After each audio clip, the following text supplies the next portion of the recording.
Nyatakan tanggungjawab yang perlu dipatuhi oleh usahawan setelah mendaftarkan perniagaan. Okey, bagi yang pertama, peniaga perlu mempamerkan sijil pendaftaran perniagaan dalam premis.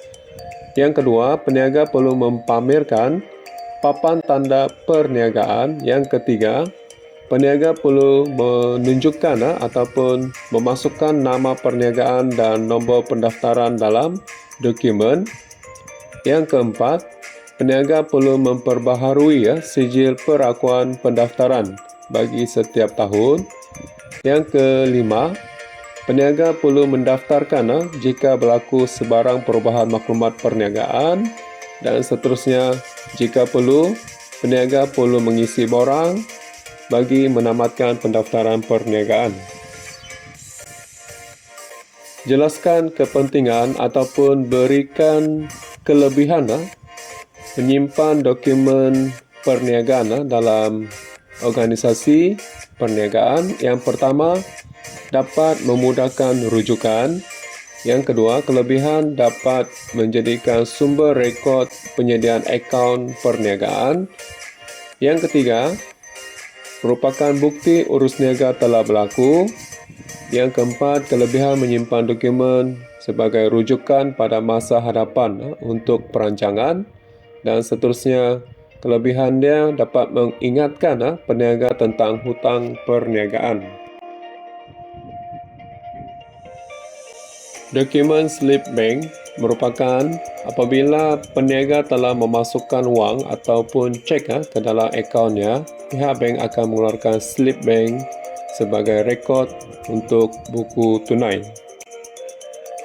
Dokumen penyata bank merupakan pertama bagi menunjukkan urus niaga, wang masuk dan wang keluar. Yang kedua, penyata menunjukkan rekod wang telah dikreditkan ataupun wang didebitkan. Yang ketiga, bagi mengesan kesilapan catatan. Dan yang keempat, penyata bank ni dapat mengetahui baki akaun di akhir tahun. Seterusnya, dokumen invoice merupakan salah satu dokumen yang penting, iaitu bagi membolehkan pembeli membeli barang secara kredit.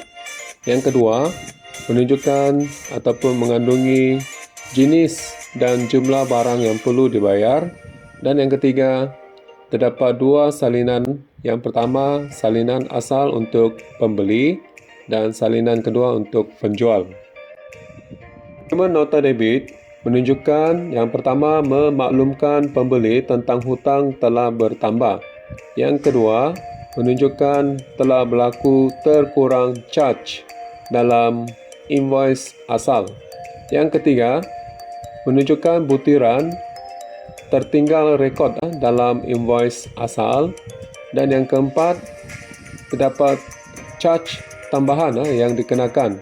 Contohnya, charge pengangkutan.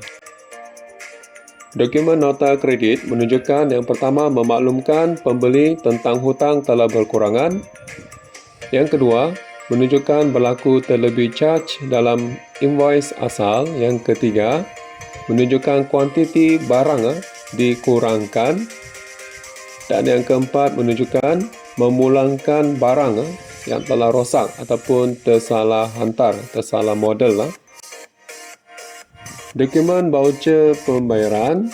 Yang pertama, merekodkan bayaran, contoh membayar sewa kedai ataupun membayar gaji pekerja. Yang kedua, merekodkan kos operasi perniagaan. Yang ketiga, menunjukkan bukti pembayaran sewa kedai ataupun telah membayar gaji pekerja. Dokumen memo menunjukkan rekod ambilan tunai ataupun ambilan di kedai. Yang kedua, menunjukkan dapat mengurangkan modal sedia ada dalam kedai.